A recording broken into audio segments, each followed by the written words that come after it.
오늘 본문은 10절 첫 부분만 우리가 나눌 텐데요. 지난 시간 우리는 주님께서 제자들의 발을 씻기시는 것이 죄인들을 죽음으로 섬기시는 십자가의 사역의 예시인 것과 단순히 그것으로 끝나는 것이 아니라 주님의 그런 이타적인 사랑과 섬김이 그를 믿는 모든 제자들에게 옮겨져야 된다는 사실을 들었습니다. 그런데 오늘 본문을 통해 주님은 제자들의 발을 씻기시는 이것의 또 다른 의미를 우리에게 가르쳐 주십니다. 그 의미의 첫 번째는 이미 목욕한 자는 더 이상 목욕할 필요가 없다라는 것입니다. 오늘 본문 10절에 이미 목욕한 자란 그리스도를 믿음으로 죄 씻음을 받은 모든 제자들, 교회된 그리스도인들 전체를 뜻합니다. 주님은 그리스도를 믿는 제자는 이미 목욕했기 때문에 더 이상 씻을 필요가 없다라고 말씀하십니다. 이것의 의미는 믿는 신자는 그들이 구원을 얻기 위해 씻어야 하는 이 근본적인 죄 씻음은 예수의 죽음으로 단번에 행하여졌지만 그 효력과 효과는 영원하기에 그들은 더 이상 구원을 위한 근본적인 죄 씻음을 반복할 필요가 없다는 뜻입니다. 그리스도의 대속의 사역을 통해 이미 죄 씻음을 받은 사람이라 할지라도 그 이후에 죄를 짓게 되면 또다시 씻음을 받아야 할 필요가 있지만 그렇다고 해서 근본적인 죄 씻음, 근본적으로 깨끗하게 하는 것은 결코 반복될 필요가 없고 반복될 수 없다라는 것입니다. 신자는 하나님께 의롭다함을 얻기 위해서 해야 될 죄 씻음을 반복할 필요가 없다라는 것이죠. 이것은 믿는 신자가 근본적인 죄 씻음이 필요가 없을 정도로 다시는 그 근본적인 죄 씻음이 필요 없어 거룩해지고 완전해져서가 아닙니다. 근본적인 죄 씻음을 반복할 필요가 없는 근거는 신자가 거룩해지고 완전해졌기 때문이 아니라 그 근거는 철저히 그리스도의 죽음의 공로에 있습니다. 바울은 골로새서 2장 14절에서 우리를 거스리고 불리하게 하는 하늘의 법조문이 있다라고 얘기합니다. 즉 우리의 모든 악행이 기록되어 있는 죄의 장부가 있다라고 말해요. 이것을 가지고 그는 우리가 죄 씻음을 받기 위해서는 우리가 쌓아온 악행의 기록이 마땅한 공의로운 형벌과 함께 말소되어야 된다라고 말합니다. 즉 하나도 남김없이 각각의 모든 악행들에 대한 심판을 일일이 받음으로 장부에 기록한 모든 죄악들 하나하나씩이 지워져야 된다는 거예요. 그때야 비로소 근본적인 죄 씻음이 필요하다고 말합니다.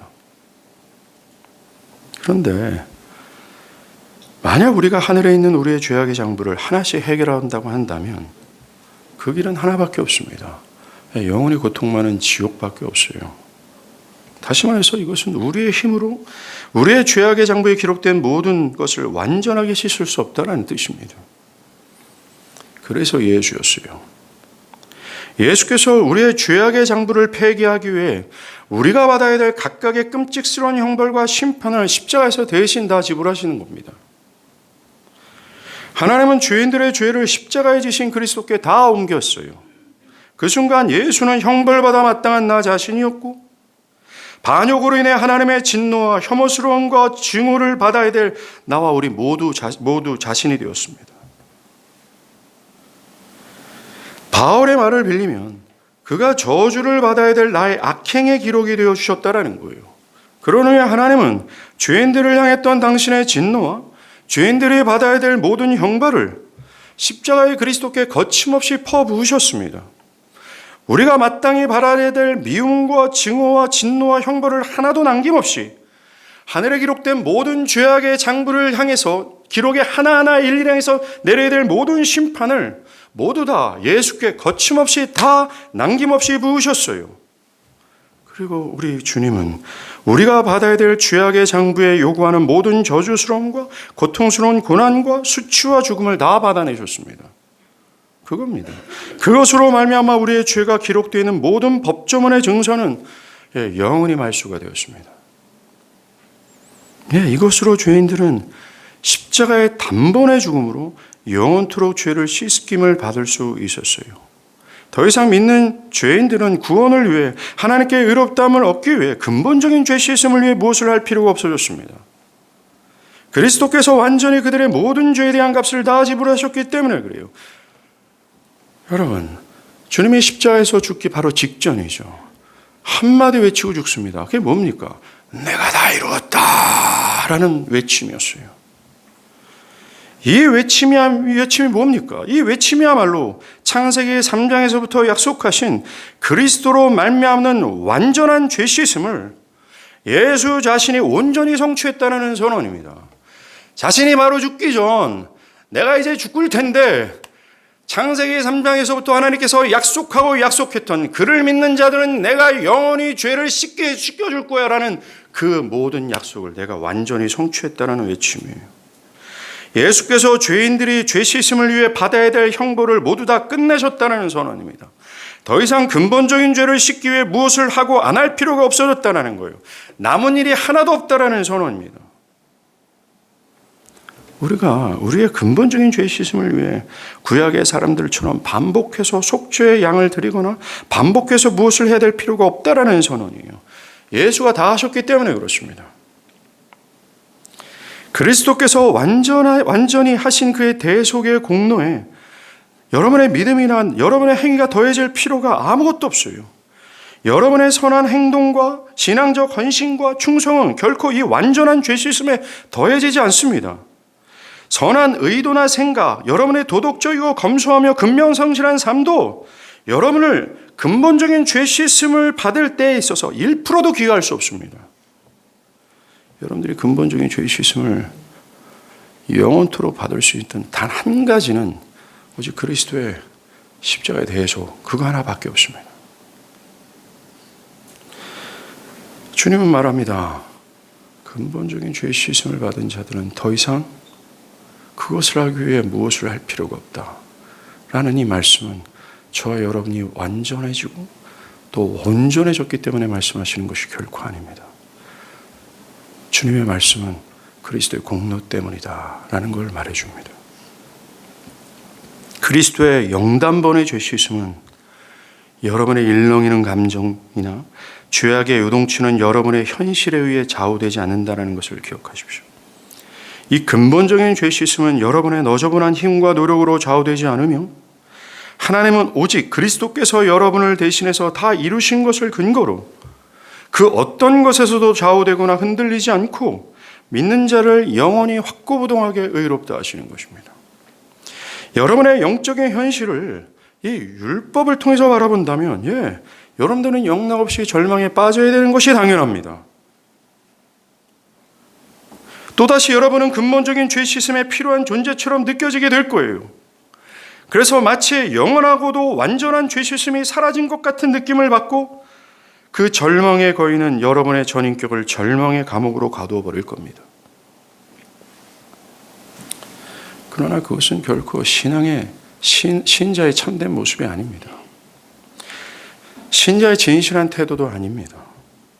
그것은 여러분이 율법주의로 여러분의 진정한 상태가 뭡니까? 그리스도의 희생적인 죽음으로 근본적인 죄 씻음과 더 이상 형벌이 필요 없게 된 여러분의 진정한 상태를 그리고 영원히 확고부동하게 의롭다 하시는 이 진실을 왜곡하는 위선이고 거짓된 행위라는 사실을 압니까?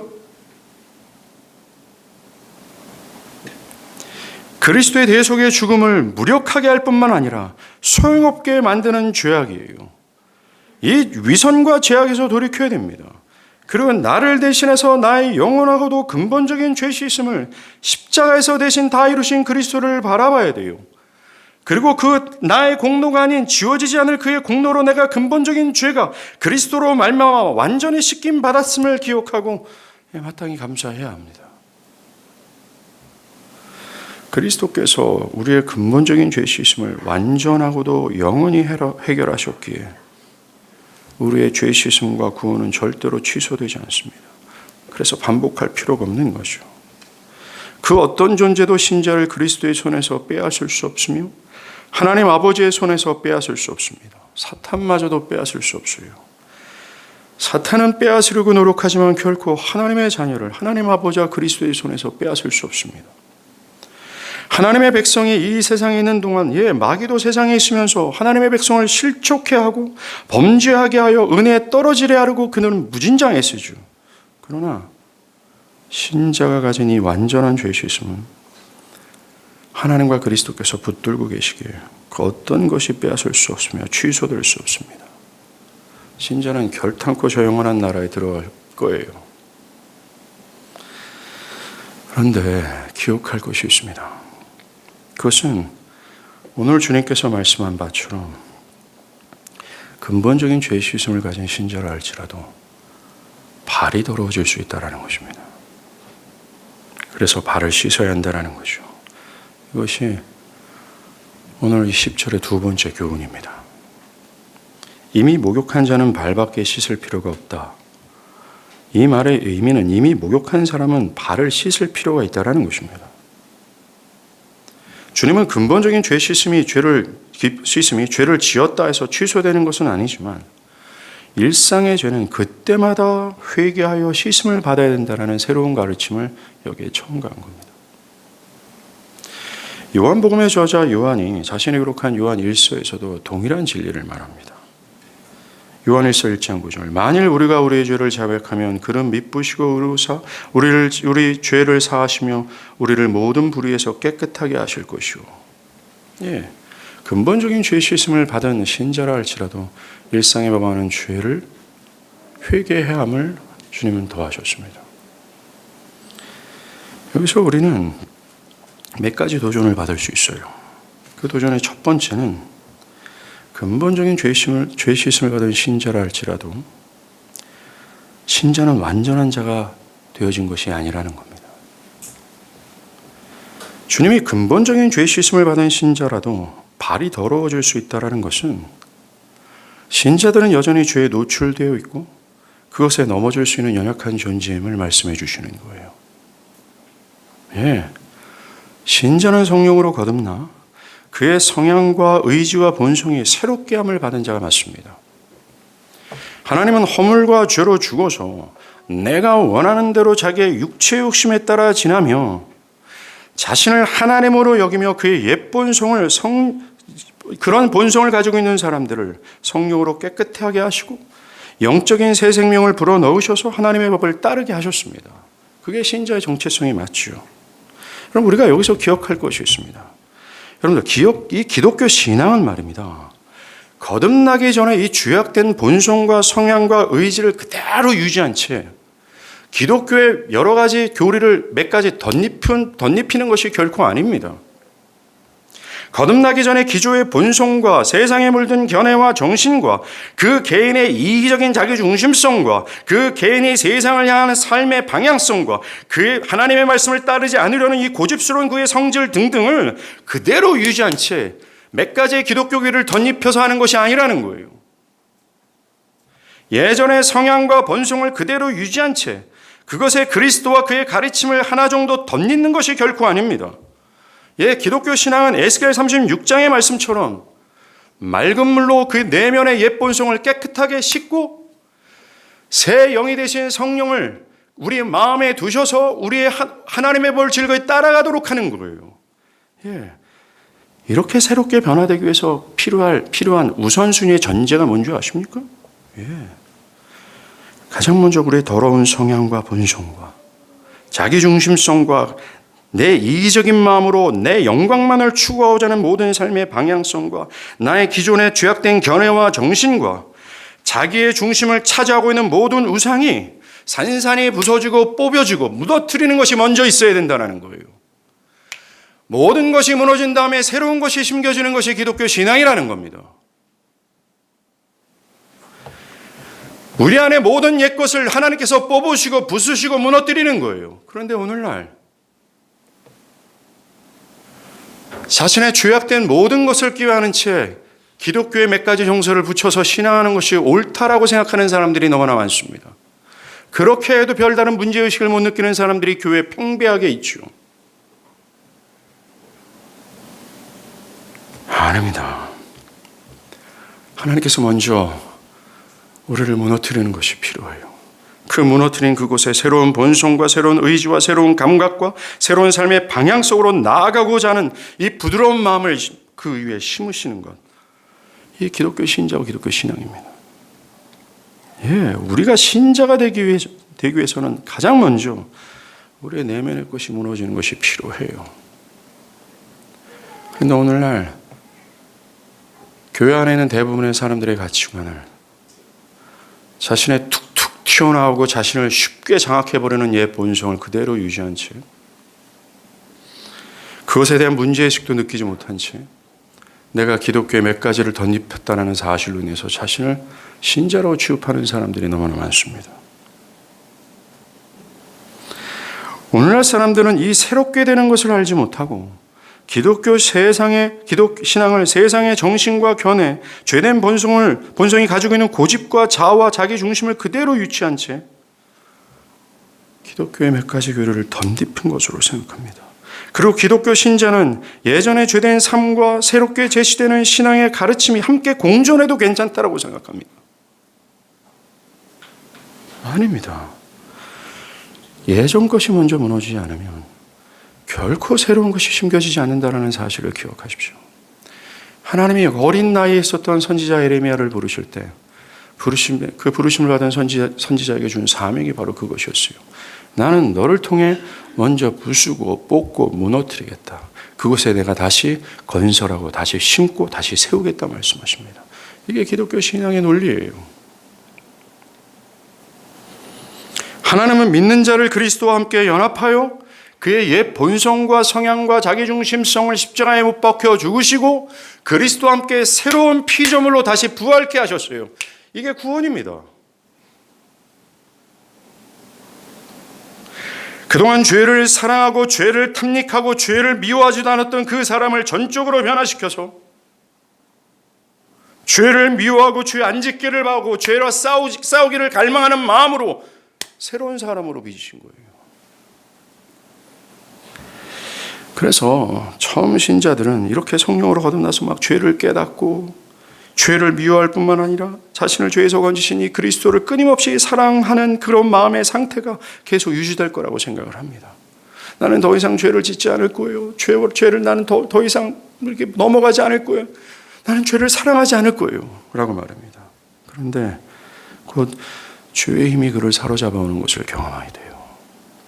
그래서 신자는 하나님이 새롭게 창조하신 새 마음과 기존의 죄악으로 깊이 물들어던 이 육체가 서로 크게 충돌함으로 말미암아 그 사이에서 괴로워합니다. 대표적인 예가 사도 바울이에요. 사도 바울이 로마서 7장 22절에서 24절에 보면 내 속사람은 오는 하나님의 법을 즐거워하되 내 지체 속에서 다른 법이 내 마음의 법과 싸워 내 지체 속에는 죄의 법으로 나를 잡는 것을 보는도다. 오호라 나는 공고한 사람이로다. 이 사망의 법에서 누가 나를 건져내라라고 얘기해요. 바울은 새롭게 변화를 받은 자신의 속사람은 죄 안 짓고 하나님의 말씀에 따박따박 순종함으로 좀 하나님 앞에서 거룩한 삶을 살고자 하는 뜨거운 갈망이 있다라고 얘기해요. 그런데 내 속에 또 다른 법이 존재하고 있다라고 얘기합니다. 잔재되는 죄성이 나를 넘어뜨리고 그 죄에 대해서 저항하는 마음들을 힘을 다 빼버린다는 거예요. 그래서 결국 자신이 넘어지는 것 때문에 그는 외칩니다. 내 마음이 죽게 되었구나. 오호라 나는 공고한 사람이로다. 이 마음이 내가 너무나 죽게 되었다라고 얘기합니다. 이게 신자의 절규예요. 이게 신자가 갖고 있는 필연적인 모습이며 신자가 갈망하는 것에서 나타나는 필연적인 모습입니다. 이렇게 거듭난 자는 그 속사람의 마음이 변화가 되어 하나님의 법을 따르고자 합니다. 하지만 자신 안에 남아있는 죄의 잔재에 의해 그 의지를 저항해서 죄를 범하게 됩니다. 그것 때문에 신자는 그저 죄를 관망하고 나도 어쩔 수 없이 연약한 인간이야 라고 변명하는 것이 아니라 신자는 죄에 대한 슬픔과 자신의 연약함에 대한 절규를 하게 돼요. 그렇습니다. 그리스도 안에 근본적인 죄 씻음이 있는 참된 신자에게 나타난 매우 중요한 열매 중에 하나가 이거예요. 주님은 이 나무가 어떤 나무인지는 열매를 보고 알 수 있어 라고 말해요. 우리가 참된 신자인지를 알 수 있는 유일한 길은 여러분들의 고백이 아니라 열매입니다. 신자에게 마땅하게 있어야 될 열매 중에 하나가 바로 이거예요. 죄 미워합니다. 죄와 싸운다라는 거예요. 죄를 인식하고 그것을 저항하고자 한다는 겁니다. 그러나 동시에 죄에 넘어지는 자신으로 인해 크게 슬퍼한다는 거예요. 이게 이 땅에서 살아가는 자의 신자의 모습이요, 신자의 열매예요. 우리는 이것 앞에 우리를 철저하게 돌아봐야 됩니다. 과연 나 자신에게 죄에 앉으려고 하는 갈망이 있는가? 죄와 싸우고 죄에 넘어지지 않고자 하는 성령으로 변화받은 속사람이 있는가? 그리고 그런 갈망과 의지를 가지고 죄에 넘어지지 않으려고 싸우고 또 싸우는가? 그럼에도 불구하고 실패하는 나 자신을 보면서 괴롭고 슬퍼하는 것이 정말 실제하는가? 정말 나는 죄 앞에서 쓰러지는 나약하게 짝이 없다라는 존재라는 의식이 내 안에 있는가? 여러분들, 이것이 여러분에게 있습니까? 이것이 없으면서 있는 척하지 않기를 바라고, 이것이 없으면서 내가 신자라고 말하지 않기를 바라며, 이것이 없으면서 교만하고 만방자한 나의 모습, 또 부패한 나의 삶을 보시고 그냥 관망하지 않기를 바랍니다. 청교도 목사였던 존 오웬은 우리가 죄를 죽이지 않으면 죄가 우리를 죽인다라고 하면서 신자들에게 죄에 대해서 깨어 있으며 죄와 싸우라고 말합니다. 나아가 그것이 신자들이 가지고 있는 기본적인 변화된 성향이라고 지적을 하죠. 안타깝게도 지금 교회 내에는 이렇게 죄와 싸우고자 하는, 죄에 대해서 슬퍼하는 사람들을 찾아보기 힘들다는 데 있습니다.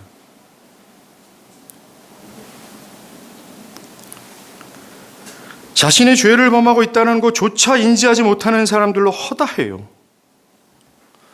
죄를 인지하지 못한 결과 회개하는 사람들은 찾아보기 힘듭니다. 회개가 없어요.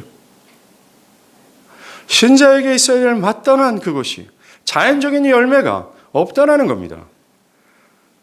그 이유는 자기가 죄 가운데 있고 자기가 범한 이 죄에 대해서 인지를 못하고 있는 거예요. 그들을 성령으로 거듭난 사람이라고 말할 수 없습니다. 그는 여전히 허물과 죄로 죽어 있으며 거듭나야 될 죄인에 불과한다는 사실을 기억하십시오. 예를 들어서 여러분들이 안식일을 기억하여 거룩해 지키라 라고 하는 하나님의 법이 있습니다. 이 법 앞에 여러분들은 안식일 하루 전체를 거룩한 활동과 예배와 하나님의 말씀과 성도와 서로 교제하는 날로 하루 온종일 소비하고자 합니까? 즉, 이 하나님의 법을 따르고자 하는 이 거듭난 자의 마땅한 성향과 마음의 의지가 있냐라고 묻는 겁니다.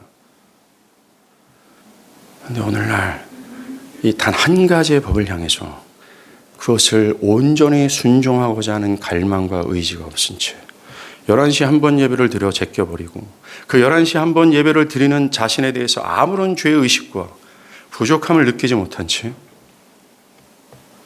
이어져 회개하는 사람들이 없습니다. 여러분들, 이것이 문제 아닙니까?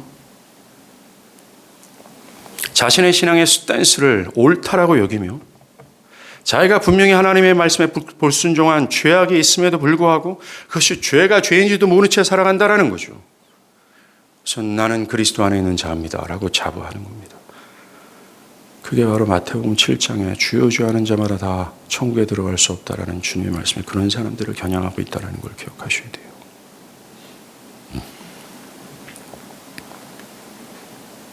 이처럼 성경은 신자가 이 세상에서 죄를 완전히 정복한 상태에서 살아간다라고 말하지는 않습니다.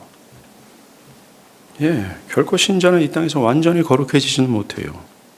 계속해서 죄로 인해 발이 더러워집니다. 신자는 모두 매일 죄를 범합니다. 일상의 죄뿐만 아니라 때로 심각한 죄에도 빠지기도 합니다. 여러분, 다윗과 베드로를 기억할 거예요. 마태복음 13장 맨 끝에 베드로가 3번이나 부인한다. 부인할 거다. 그는 큰 죄를 범했습니다. 다윗은 밧세바를 범하고 우리아를 살해하는 심각한 죄를 범했습니다. 이 사람들은 하나님의 참된 자녀였지만 큰 죄에 빠졌습니다. 이것이 그런 거룩한 사람들도 그런 심각한 죄에 빠졌다면 나도 별 수 있겠냐라며 자신이 죄를 범하는 것을 합리화할 수 있다는 말이 아니에요. 그런 의미가 결코 아니라는 겁니다. 거룩한 사람들도 심각한 죄를 범할 정도로 우리가 연약하다라는 것은 첫 번째, 무엇을 의미합니까? 그렇게 연약하기 짝이 없는 사람임에도 불구하고 나의 근본적인 죄 씻음이 취소되지 않는다는 사실로 인해 나 같은 자를 위해 그리스도께서 하신 그의 죄사함의 공로가 너무나도 완벽하다라는 거예요.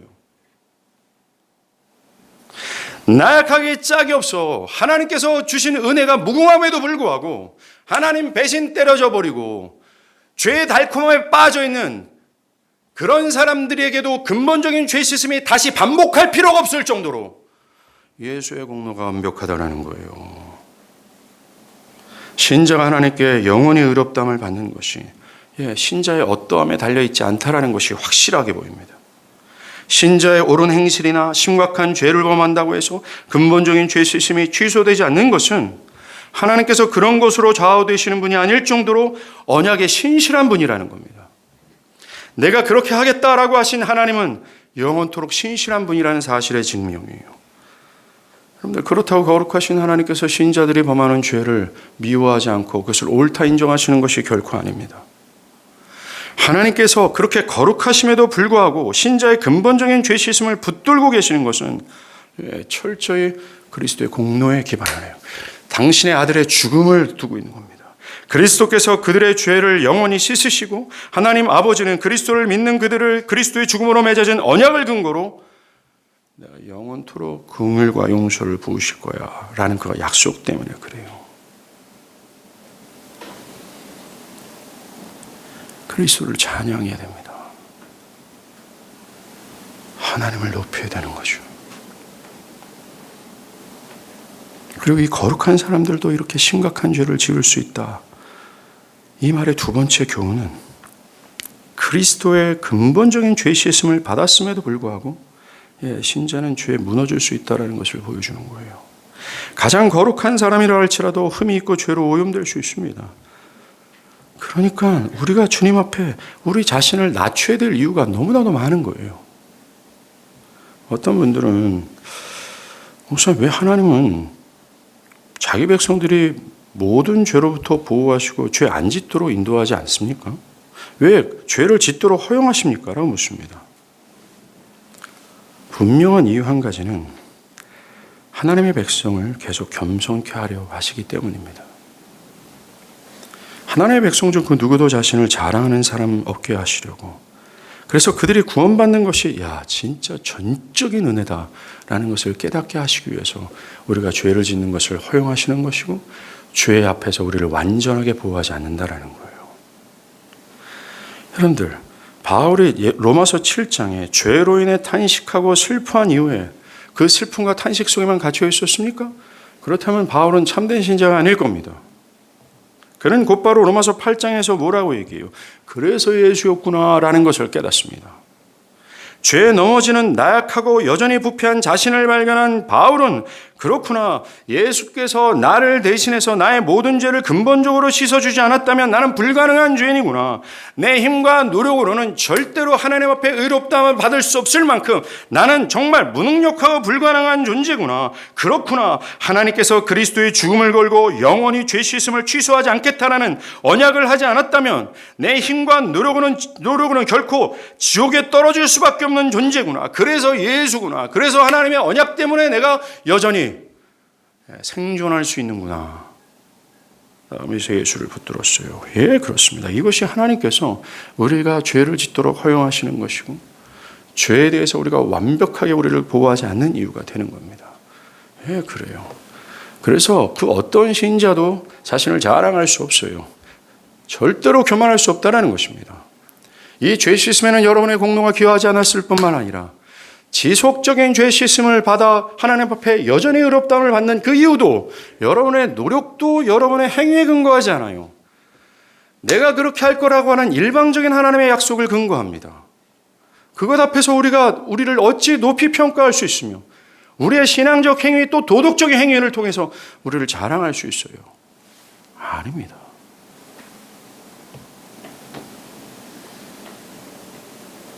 그래서 주님은 근본적인 죄 씻음이 있는 신자라도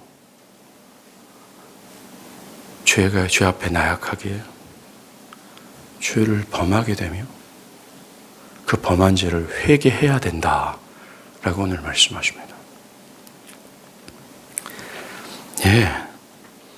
신자는 매우 심각한 죄에 넘어질 정도로 연약합니다. 이 말이 여러분이 죄를 무분별하게 지어도 괜찮다라는 말이 아닙니다. 여러분이 죄를 짓는 것에 합당한 변명거리를 주는 것이 아닙니다. 내가 나약하니까 어쩔 수 없는 것이 아닌가라고요. 나아가 죄를 짓고 죄된 상태를 그대로 방치한 상태로 있어도 된다라는 말이 아닙니다. 죄를 쌓아두지 말고 죄를 씻으라고 말하는 것입니다. 죄를 위하고 싸우는 신자의 삶의 회개는 필연이에요. 날마다의 열매가 될 수밖에 없습니다. 왜요? 신자는 자신이 죄에 노출되어 있고 죄에 넘어지는 자신을 정확하게 보기 때문에 그렇습니다. 죄에 짓는 자신의 모습을 명확하게 보고 있기 때문에 그래요. 그래서 회개할 수밖에 또 회개합니다. 오늘 주님은 몸소 이것을 행위를 통해서 가르쳐주고 있는 거예요. 야, 너희는 완전하고도 근본적인 죄 씻음을 받았어. 그런데 너희는 일상의 죄에 넘어질 수가 있어. 그런데 그 죄를 범한 것을 그저 방치해두지 말고 관망하지 말고 씻어야 돼 라고 말씀하시는 거예요. 우리는 매일 밤 하루를 마치고 하나님 앞에서 자기를 낮추고 자신이 무엇을 행했는지를 돌아봐야 돼요. 자, 우리는 여기서부터 실천이 안 됩니다.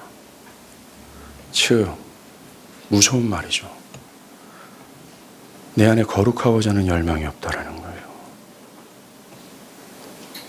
현대 세상의 정신에 완전히 함몰되어지고 있고 죄에 무감각해져 있고 죄를 짓는 자신에 대해서 두려움도 느끼지 못하며 슬픔도 사라지는 이 시대 속에서 교회 안에는 결국 거룩을 요구하시는 그 하나님의 요구에 거룩하고자 몸부림치는 사람이 없다라는 것입니다. 매일 밤 자신의 하루를 돌아보면서 자신이 무슨 일을 행했는지를 돌아보는 거예요. 우리는 그곳에서 알게 모르게 지은 죄들로 우리를 사랑하시는 하나님의 마음을 실망시키고 하나님의 영광을 훼손시켰다라는 죄악을 떠올리며 주님 앞에 씻어야 됩니다. 죄를 회개함으로 우리를 깨끗게 해야 합니다. 안타깝게도 우리는 날마다 죄를 짓는 것을 그냥 방치해둬요. 여러분들의 죄악의 창고는 더 이상 무엇을 집어넣을 수 없을 정도로 가득하고 팽창되었습니다. 과거에 지은 죄는 자신의 기억에서 빨리 지워져서 자유하고자만 한다는 겁니다. 여러분들이 그 죄를 그리스도를 의지해서 회개해서 자유케 되는 것이 아니라 그 죄가 기억에서 사라졌기 때문에 자유케 되어지는 것을 바란다는 거예요. 죄를 떠올리기를 싫어하고 막연히 그 죄가 기억나지 않기를 바랄 뿐이라는 겁니다. 그래서 한때 죄가 기억날 때는 절망하고 낙심 가운데 뭔가 은혜를 호소하는 것 같아도 며칠이 지나고 죄가 기억나지 않으면 마치 그리스도의 자유를 자기가 누리는 것처럼 행동합니다. 주님께서는 죄를 지속적이고 반복해서 회개함으로 씻어야 함을 말씀하시고만 죄를 쌓아두고 있다라는 거예요. 여러분의 방에 온갖 오물이 가득하고 구더기가 불거르며 악취가 진동한다라고 할 때 그 어리석은 사람이 누가 그것을 방치하고 있을까요? 혹시 여러분의 영혼의 상태가 그렇지 않습니까? 죄가 쌓여져 있고 죄의 오물과 죄의 구더기가 우글거리면서 죄의 악취가 나의 삶에, 즉 죄의 악취가 뭐예요? 하나님의 법에 불순종하는 겁니다. 불순종하는 나 자신에 대해서 아무런 문제의식을 느끼지 못하는 거고 죄에 대해서 인지하지 못하는 거고 거룩에 무슨 거룩에 갯불 먹고 살기에 바빠 죽겠는데 거룩에 대한 열망도 없는 교만하고 망방자, 자신이 도덕적인 어느 정도의 삶, 종교적인 어떤 말을 하고 종교적인 견해를 갖고 있다는 사실로 인해서 자기를 자랑하는 신자의 마땅한 스탠스도 없는, 그것에 대해서 문제의식도 없는 악취를 뿜고 있는데 그것을 씻으려고 하지 않지 않습니까? 여러분들 정말 계속 그렇게 나아간다면 여러분들 안에 마땅히 있어야 될 죄 안 짓기를 바라는 갈망이 없어져요. 죄와 싸우고자 하는 이 의지도 사라질 수밖에 없습니다. 죄에 물들어가는 자신에 대해서도 방치할 수밖에 없게 돼요. 이 모든 것이 회개하지 않는 결과입니다. 바라기는 매일 밤 조용히 자신을 돌아보면서 죄를 찾으십시오. 그 죄를 회개하십시오. 저는 여기 앉아 있는 아주 많은 사람들이 회개가 없는 삶을 살아간다라고 생각하고 있습니다. 자신의 영혼의 창체에 죄가 축적되어 있는 것에 대해서 별다른 찔림도 두려움도 슬픔이 없이 살아가는 사람들이 너무나 많다라고 생각합니다. 여러분 어떻습니까? 이제 우리는 오늘 본문이 주는 마지막 도전을 들어야 돼요. 오늘 본문은 그저 반복적으로 죄를 씻기 위해 회개해야 된다라는 소극적인 의미에서 멈추지 않습니다. 더 적극적인 교훈을 품고 있죠. 그게 바로 죄와 싸우라는 도전입니다. 신자들의 죄에 나약하다라는 것을, 신자들이 범하는 죄를 약화시키는 것이 결코 아닙니다. 신자들이 범하는 죄를 합리화할 수 있다는 것도 아니에요. 도리어 이 세상을 지나는 동안 힘써 싸우라는 것입니다. 기억할 것은 비록 신자가 다윗과 베드로처럼 나약함으로 인해 심각한 죄를 저지를 수 있어요. 그러한다 할지라도 신자가 하나님을 기쁘시게 하라고 애쓰는 그의 본성과 의지는 사라지지 않는다라는 것입니다. 그가 파렴치한 자신을 바라보는 그러한 정말 심각한 죄 가운데 빠져 있다 할지라도 그 내면 안에 있는 하나님을 향한 열망과 죄를 미워하는 마음과 죄를 싸우고자 하는 그 의지는 절대로 사라지지 않는다라는 겁니다. 그래서 죄에 넘어져서 완전하지 못하지만 완전하려고 하고 회개함으로 다시 힘을 얻어 주님을 향하고자 한다라는 겁니다. 이게 다윗과 베드로에서 나타난 모습 아니에요? 신약성경과 구약성경 총체적으로 하나님의 사람들이 죄에 넘어졌을 때 나타나는 그 다음의 열매가 아닙니까? 성경이 우리의 연약함을 이야기해 주는 이유가 뭔지 아십니까? 자신의 나약함을 아는 겸손이 없다면 우리는 우리가 생각하는 작은 죄 앞에서 순간 방심하여 죄에 떨어질 수 있기 때문에 그렇습니다. 여러분들, 이스라엘 백성이 가나안에서 제일 큰 여리고성을 무너뜨렸죠. 그래서 교만해진 이후에 아이성이라는 가나안에서 제일 작은 성을 치라고 할 때 그들은 2-3천 명만 올려보냅니다. 이들은 자신들이 가나안 땅에서 가장 큰 여리고를 무너뜨린 존재인데 그 작은 성 하나 무너뜨리려고 우리가 다 올라갈 필요가 없잖아요 라는 교만한 판단을 내린 거죠. 여기에는 이들이 이 여리고성을 진의 힘으로 무너뜨렸다고 하는 사고가 스며들어 있습니다. 자신들이 하나님의 도움이 없이는 결코 작은 성 하나도 무너뜨릴 수 없는 연약한 존재라는 사실을 망각하는 순간 그들은 엄청난 대가를 지불할 수밖에 없었어요. 우리가 죄에 넘어지는 가장 첫 번째 이유가 바로 그거예요. 우리가 죄에 얼마나 취약하고 연약하고 나약하게 짝이 없는 존재인지라는 사실에 대한 인식의 부족입니다. 마치 자신이 근본적인 죄 씻음을 자신이 기여했다는 착각하는 율법주의에 떨어져 있는 거예요. 그래서 그 결과 죄된 작은 생각들, 작은 감정들, 음란한 그 어떤 생각들, 어떤 것을 보는 것들, 그것쯤이야 라면서 쉽게 허용해버리는 겁니다. 하나님께서 원하지 않는 불안과 염려와 두려움 모든 감정들, 그것은 하나님께서 현재와 미래에도 앞으로 너를 인도하고 계신다라는 이 확고부동한 진리를 부인하는 불신의 태도에서 나오는 죄악임에도 불구하고 염려와 불안과 두려움이 나의 감정을 사로잡힐 때 우리는 거기에 쉽게 휩쓸려 거기에 함께 반응한다라는 거죠. 허용해버립니다. 그것쯤이야. 작은 죄를 회개하는 것이 없기에 관망하고 그 작은 죄를 축적해 놓아버린다라는 겁니다. 또 나를 죄로 인도할 수 있는 작은 것에 대해서 방심하는 겁니다. 작은 죄 앞에서도 나로 나약하고 쓰러질 수밖에 없는 연약한 존재라는 사실을 잊지 못하고 스마트폰 한 번 하는 거, 뭐 이런 사람 만나고 저런 것을 보고 또 이런 것을 대하는 정도쯤이야라고 말합니다. 이 사람은 자신이 얼마나 죄에 연약한지를 망각하고 있는 거예요. 그 결과 그 작은 것 하나가 그를 영락없이 죄에 빠뜨리게 되는 거죠. 우리는 우리의 나약함을 알아야 됩니다. 그래서 깨어 있어야 돼요. 그래서 작은 행동, 생각, 그리고 이쯤이야 하는 작은 세상의 유혹에 넘어가지 말아야 돼요. 그리고 바로 그 지은 죄를 축적해두지 말고 회개해야 합니다. 우리가 맞서는 사단과 세상은요, 우리보다 훨씬 강해요. 그것에 비해 우리는 매우 연약합니다. 그래서 우리는 죄와 싸우기 위해 우리의 힘이 아니라 주 안에서 강해져야 돼요. 사도 바울이 에베소 6장이죠. 에베소 1장부터 5장까지 그 하나님의 무궁하신 은혜와 은혜를 받은 자로서의 삶을 딱 제시한 이후에 은혜 받은 자로서의 삶을 살아가기 위한 마지막 지침, 최종의 아주 결정적인 지침을 얘기해요. 이게 뭡니까? 주 안에서와 그의 힘으로 강건해져라라고 말합니다. 이렇게 말하는 이유가 뭡니까? 주 안에서와 그의 힘으로 강건해지지 않는다면 우리보다 훨씬 강한 세상과 이 마귀 앞에 우리는 무기력하게 쓰러서 죄에 넘어질 수밖에 없기 때문입니다. 주 안에서와 그의 힘의 능력으로 강건해지기 위한 실제적인 제안을 저는 첫 번째 말씀드립니다. 말씀을 듣고 말씀을 묵상하십시오. 바울이 주 안에서와 그의 힘의 능력으로 강건해지라 말한 이후에 하나님의 전신갑주를 얘기합니다. 그 전신갑주는 모두 하나님의 말씀과 관련이 있어요. 즉, 내 내면과 견해와 정신 모두가 하나님의 말씀을 수용하고 하나님의 말씀과 일치하여 그것을 알고 그 말씀이 요구하는 상태가 된다는 뜻입니다. 우리가 하나님의 말씀을 날마다 읽고 묵상할 때 우리는 우리에게 찾아오는 모든 죄의 유혹을 맞서 싸울 수 있어요.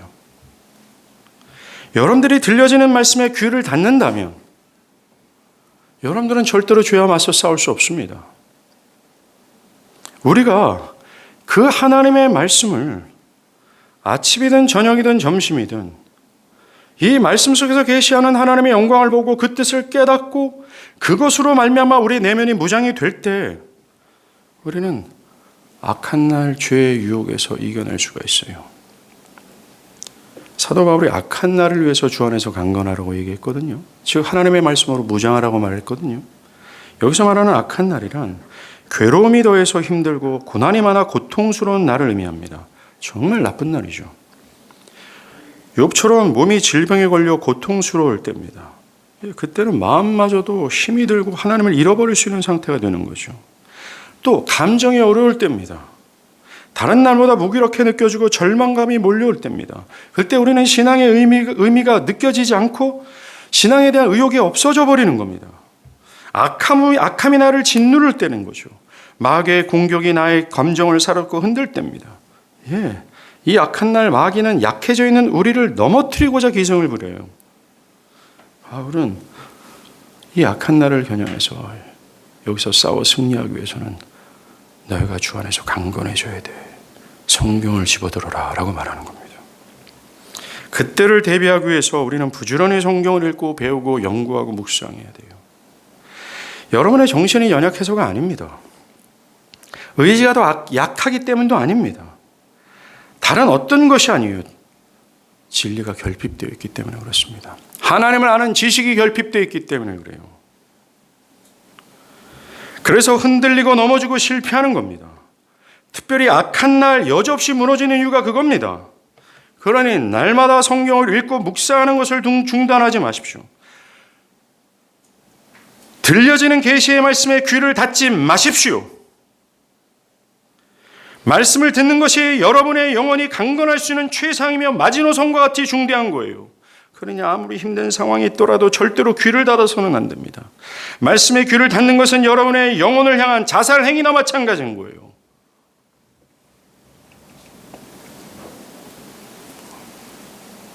또 하나 잊지 말아야 될 실제적인 대안을 두 번째로 말씀드립니다. 공동체와 함께 싸우라는 거예요. 여러분, 이 죄와의 싸움은 여러분들 개인의 것만이 아닙니다. 나 개인으로서만 싸우는 것이 결코 아니라는 거예요. 이 싸움은 하나님의 영광을 위한 것이고 교회의 몸으로서의 싸움이라는 것을 기억하십시오. 그게 에베소 6장에서 바울이 열나 강조했던 매우 중요한 사안 중에 하나입니다. 오늘날 이기주의라는 세상의 정신이 교회에 들어오면서 구원, 죄, 이 모든 사안을 마치 불교의 개인의 득도처럼 여기며 개인주의화 돼버렸어요. 성경은 한 번도 그렇게 개인주의화처럼 말하지 않습니다. 교회 공동체적인 입장에서 항상 말해요. 이 죄와 싸우는 것, 마귀와 싸우는 것, 세상의 유혹을 대적하는 것, 사도 바울은 교회적 측면에서 얘기하고 있습니다. 교회 몸으로서 싸우는 거예요. 여러분 각 개인이 성경을 읽고 진리의 갑주를 입어 죄와 싸우는 것은 모두 여러분의 한몸된 교회의 거룩함을 위한 것임을 기억하십시오. 나만 잘하면 되지. 그건 불교예요. 절간에 가야 되는 겁니다. 내가 죄에 넘어져 죄 가운데 있게 되면 뭐가 문제가 되는 거예요? 한몸된 하나된 지체가 생명력을 잃게 되고 그 거룩함이 손상되는 겁니다. 몸 자체에 영향이 되는 거죠. 사도 바울은 교회를 우리의 신체에 비유했어요. 그리스도가 머리고 이 몸뚱 안에는 그리스도의 교회다라고 말합니다.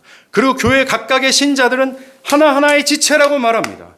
만약에 여러분들이 이쪽에 붙어있는 그리스도의 몸된 교회 오른쪽에 오른팔이라고 생각해 보십시오.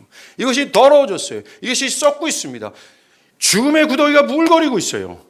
여러분의 혼자 문제일까요? 아니요. 그 몸 전체가 병들어져 있는 겁니다. 왜 우리는 교회적 측면에서 생각하지 않습니까? 모든 신앙은, 기독교 신앙의 모든 영역은 교회로서 생각하는 것이 일차적인 거예요. 우리가 왜 거룩해야 되냐고요? 왜 우리가 죄와 싸워야 되냐고요? 여러분들의 개인의 득도를 위해서가 아닙니다. 먼저는 여러분의 거룩함이고 두 번째는 여러분의 거룩함으로 교회가 거룩해야 돼요. 안 그러니까 오늘날 교회가 똥치를 당하고 있는 겁니다. 회개하지 않는 교인들로 인해서.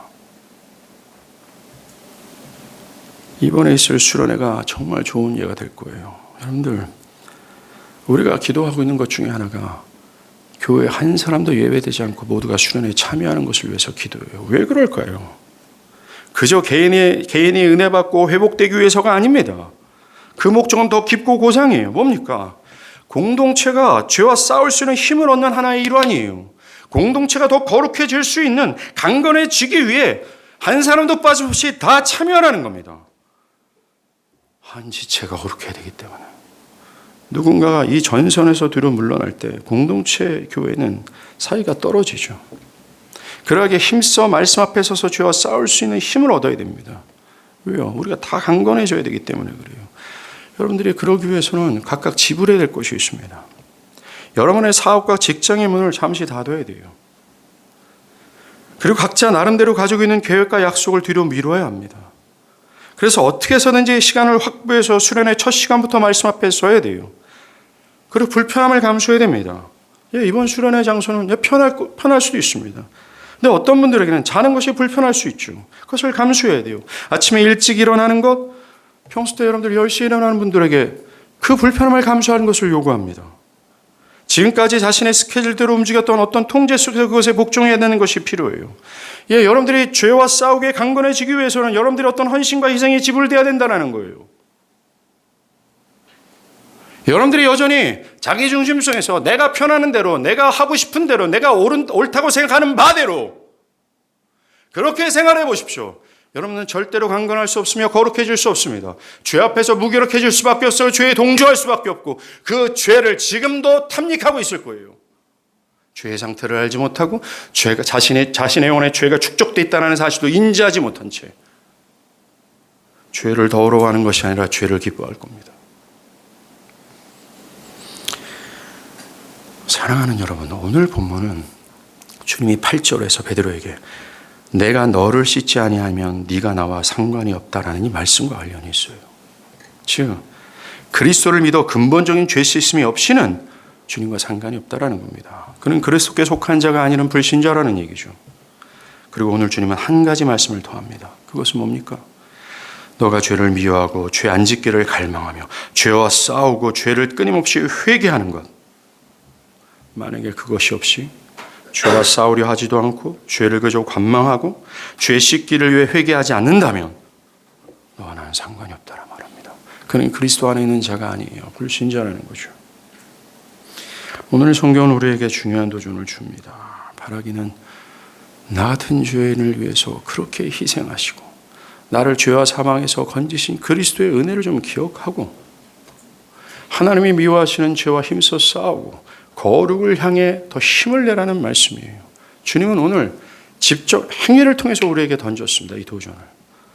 이 도전을 깨닫고 이 도전이 그냥 내 생각의 망각 속에서 사라지는 것이 아니라 우리 삶에서 실천되기를 바랍니다.